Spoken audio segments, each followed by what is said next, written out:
Coucou cher yogi, bienvenue.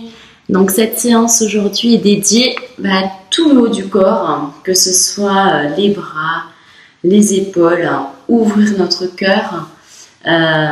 C'est très différent de la salle de sport, vu que là, vos haltères, ça va être le poids de votre corps en fait. C'est ce qui fait qu'en yoga, vous vous sculptez de partout et que votre corps entier travaille. Et je pense que si déjà vous avez commencé la séance réveil de mon corps, que vous l'avez faite au moins une fois ou peut-être plusieurs fois, vous vous rendez compte que le yoga, ça travaille toutes les parties du corps en fait. Là, on va plus précisément dans certaines postures pour aller localiser certains endroits du corps, mais globalement, c'est tout votre corps qui travaille. Pour cette séance, pareil, la brique ou votre tas de livres pour vous aider s'il y a des postures compliquées. Et un nouvel ustensile. Alors moi, vous voyez, j'ai pas de sangle, mais ça c'est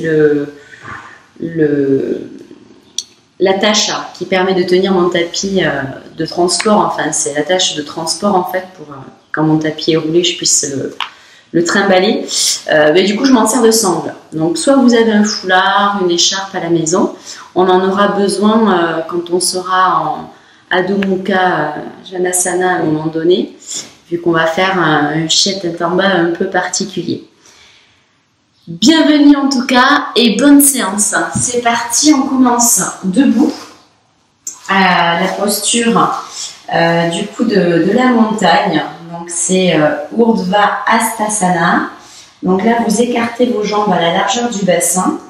Et là déjà je vous invite à sentir vos orteils sur le sol. Donc vous pouvez essayer de faire un petit mouvement de va-et-vient pour vraiment répartir le poids. Un coup sur le petit orteil, 2 orteils, 3 orteils, 4 orteils et l'ensemble des orteils, inversement dans l'autre sens.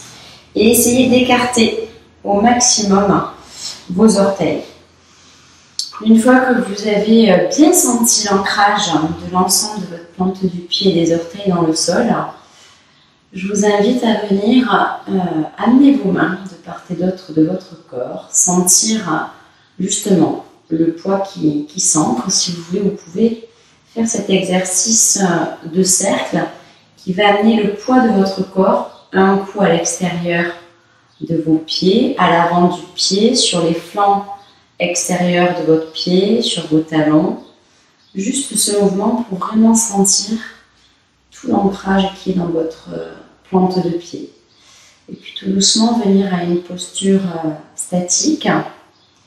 Et là, on va venir tout simplement sur la prochaine inspire, amener nos bras vers le ciel et parallèle. On va faire un joli H avec notre corps. Les paumes de main, si vous les regardez, elles se font face. Et là, on a les épaules basses sur cette posture, les pieds bien ancrés dans le sol, la sangle abdominale gainée, les fessiers activés. On peut remonter aussi nos genoux vers le ciel. Et là, on inspire, on grandit notre corps, mais on garde les épaules basses et sur l'expire, on descend 5 fois.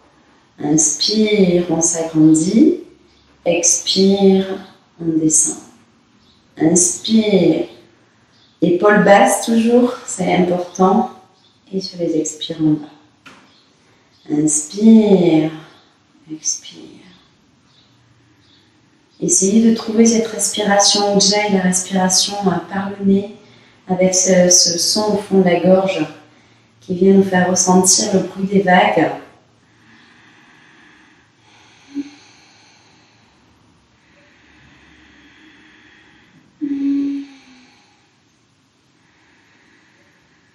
Prochaine inspire, on va venir sur le côté gauche, étirer le flanc droit. Donc là, vous vous penchez, vos mains sont toujours parallèles. On ne voit pas très bien sur la vidéo, je vais me pencher, mais vous restez droite.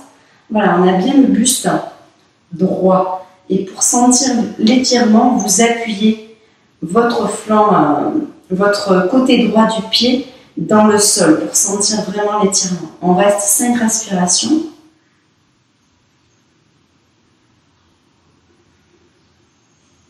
Sur la prochaine inspire, on revient au centre. Inspirez et expirez de l'autre côté. Pareil, sentez l'étirement de votre talon gauche jusque dans le bout des doigts à gauche et restez vraiment solide au niveau du haut du buste. On ouvre bien le cœur, nos bras sont toujours parallèles et on essaie de sentir tout cet étirement dans tout le flanc gauche. Et prochaine inspire, on revient et sur l'expire, on relâche. On peut bouger nos épaules pour détendre un petit peu les tensions. On va venir dans Garudasana, c'est l'aigle, la posture de l'aigle. Donc pareil, je propose des options. Vous vous arrêtez à l'endroit qui vous paraît le plus accessible pour vous. On va ancrer déjà le poids de notre corps dans le pied gauche. D'accord ? On va venir se baisser sur notre pied gauche et essayer de positionner notre pied droit où on peut. Donc encore une fois, si c'est compliqué, vous pouvez garder votre pied droit devant votre pied gauche et déjà essayer de fléchir le plus possible. Et là déjà, vous devez sentir dans votre fessier gauche que la jambe est bien activée. Si vous êtes plus à l'aise, vous mettez, vous enroulez. Alors vous pliez bien votre pied gauche et vous enroulez votre pied droit par-dessus. Ce qui va venir travailler le haut du corps, c'est qu'on va venir positionner nos bras devant nous. Donc là, à l'inverse, on a mis notre pied droit sur notre pied gauche, on va mettre notre bras gauche sur notre bras droit. Et on va replier, hop là, on fait garder l'équilibre, et essayer de joindre nos paumes de main. Moi, je me baisse pour vous montrer. On essaie. Si c'est comme ça, c'est très bien. Vous faites jusqu'où vous pouvez.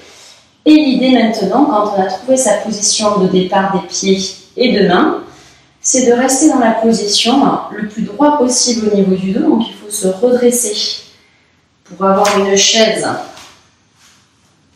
la plus droite possible. Voilà. Et c'est la posture de l'aigle. Donc là, vous figez un point devant vous et vous essayez de remonter vos coudes. Et là, vous sentez l'étirement dans vos épaules et vos omoplates derrière le dos. Et c'est ça qu'on veut travailler. Donc on va rester 5 respirations.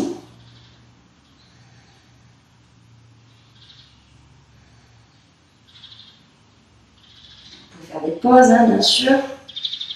Et 5, on relâche délicatement la posture. Donc dans cette posture, c'est une posture de compression qui active aussi votre drainage lymphatique, vu qu'on a vraiment tout notre corps noué dans tous les sens et qui comprime plein d'endroits du corps. Même chose à droite, on met le poids de notre corps sur la jambe droite, on fléchit notre jambe droite et on amène notre jambe gauche où on peut.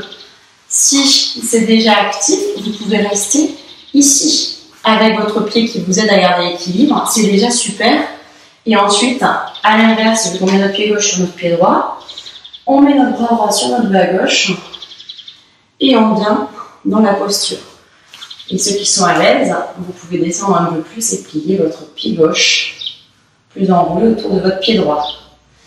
Et là, l'idée, c'est de remonter vos coudes sur chaque expire pour sentir cet étirement dans le haut du dos. 5 respirations pareilles.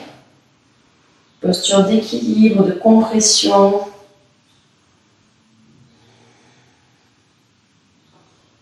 4. Et 5. Et délicatement, on essaie de revenir dans la posture. On va faire un vinyasa pour passer au sol. Je vous invite à venir à l'avant de votre tapis. Les orteils joints, les talons légèrement écartés. Inspire. Bras vers le ciel, on étire l'avant de son corps. Les mains jointes au-dessus de la tête, expire, on descend dos droit, on plie les genoux. Si on n'arrive pas à atteindre notre buste avec nos cuisses, inspire, dos droit, main sur les tibias, genoux ou cuisses, là où c'est accessible pour vous. Expire, on pose nos mains au sol, on tend la jambe droite, on tend la jambe gauche, on vient faire notre jolie planche. Donc pour ceux pour qui c'est difficile, vous venez dans la planche, tout simplement, genoux fléchis. Ça, c'est la position alternative. D'accord ? Pour ceux qui sont à l'aise, on reste en planche. Et que vous soyez sur vos genoux fléchis ou votre planche, on va venir descendre comme un chaturanga avant de faire le chien tête en haut. Et on remonte. On va en faire 10. Allez, courage. Sur l'expire, vous poussez. 3, 4, 5, 6, 7. Allez, même moi, hein, c'est dur. 8. Votre corps, c'est qu'une seule baguette. Hein. 9. Et je crois qu'elle est en fin dernière. Et 10. Et là, vous venez poser vos genoux. Et vous venez dans la posture de l'enfant. Ah, vous réconfortez, vous paniez les bras derrière. Je vous ai dit qu'il n'y avait pas besoin d'haltères, hein. Pas besoin d'aller à la salle de sport. Hein. Là, le yoga, il nous apporte plein de choses. Je vous laisse récupérer dans cette posture. Ah, Balasana, qu'est-ce qu'on aime. Cette posture de l'enfant. Prochaine inspire. Je vous invite à vous redresser et on va venir faire le chameau. Donc le chameau, c'est Ustrasana. Alors vous venez vous mettre au milieu de votre tapis et vous venez mettre votre buste aligné au-dessus de vos genoux. Vous pouvez garder les pieds activés ici. Donc pareil, plusieurs postures. Cheville activée, main sur les fesses, on inspire, on regarde vers le ciel, on contracte nos fessiers et on vient se pencher jusqu'où on peut en activant bien nos cuisses, comme si on voulait les garder contre un mur imaginaire. À la maison, si vous le souhaitez, vous pouvez faire cette posture contre un mur. Il faut que vos cuisses restent toujours au contact du mur quand vous vous baissez. Si elles s'écartent, eh bien, il faut vous redresser. C'est que ce n'est pas encore accessible. Vos mains sont positionnées de cette façon sur le haut des fesses. Vous activez vos fessiers et vous descendez. Pour ceux qui sont plus à l'aise, vous pouvez partir de la même façon avec les chevilles activées. Inspirez, expire. On vient amener nos mains sur nos talons. Et pareil, il faut que j'ai mes cuisses qui touchent ce mur imaginaire. Moi, je garde la tête active parce que je ne pourrais pas parler si je la penche en arrière. Mais si vous êtes à l'aise, vous pouvez la pencher en arrière. Inspire, vous vous redressez en activant vos fessiers. Pour ceux qui sont encore plus à l'aise, vous mettez le coude de vos pieds au sol. Inspirez, grandissez-vous et expirez. On va un peu plus loin vu que nos talons sont plus bas. Et on vient toucher nos talons et toujours pareil. On essaie d'avancer nos cuisses pour toucher ce mur. L'idée dans cette posture, que ça soit les positions que je vous ai montrées du début jusqu'à maintenant, c'est d'avoir toujours vos fessiers activés et de mettre vos cuisses contre ce mur imaginaire et de vous agrandir au niveau du sternum. Et quand vous voulez vous redresser, vous activez vos fessiers, vous mettez vos mains sur les fesses et vous vous redressez. Et pourquoi pas un petit Balasana. Allez, cadeau. Et vous pouvez étendre vos bras devant. Et là, on va faire un petit Balasana dynamique.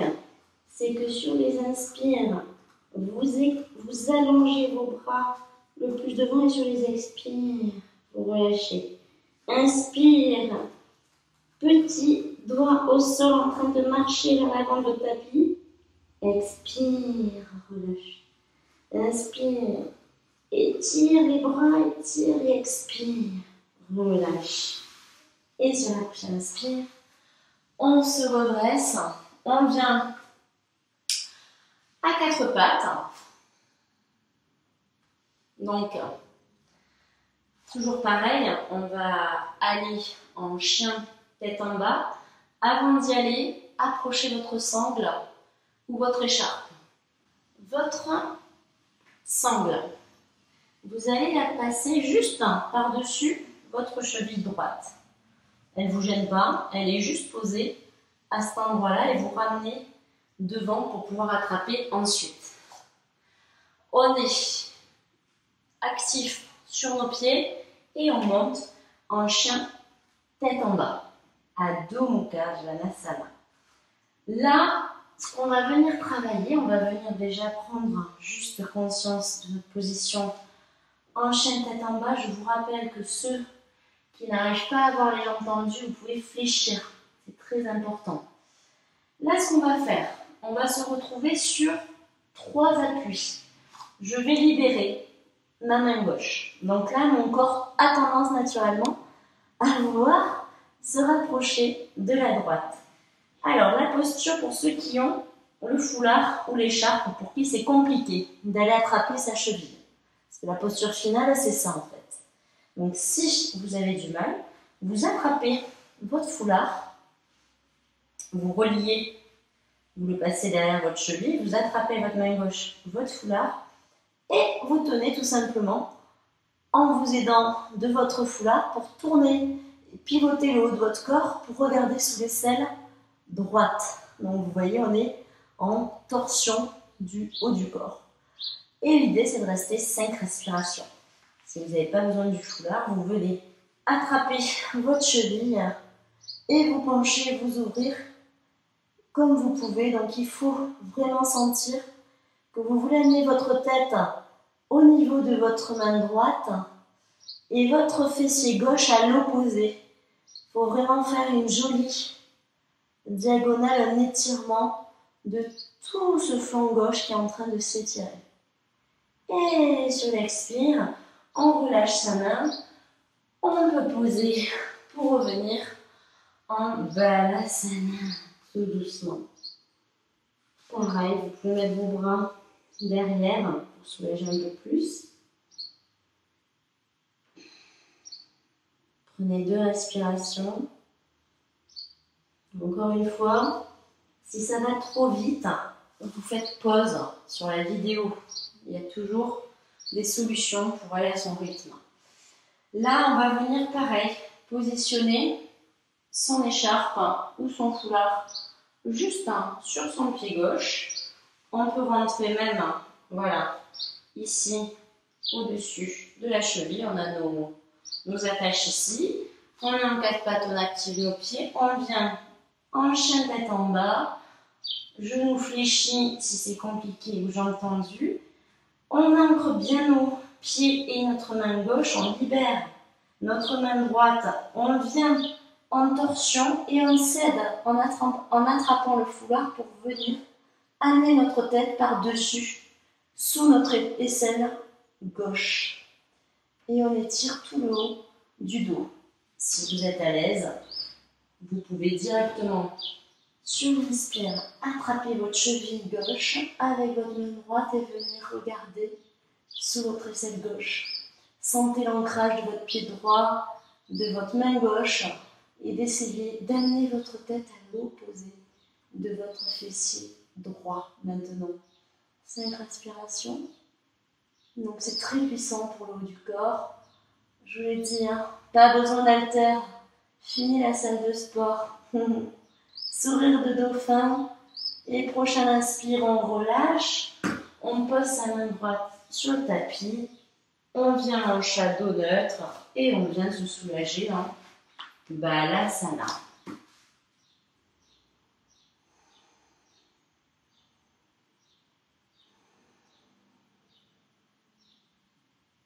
Profitez de ce moment de répit et sur la prochaine inspire, on vient de nouveau en chat.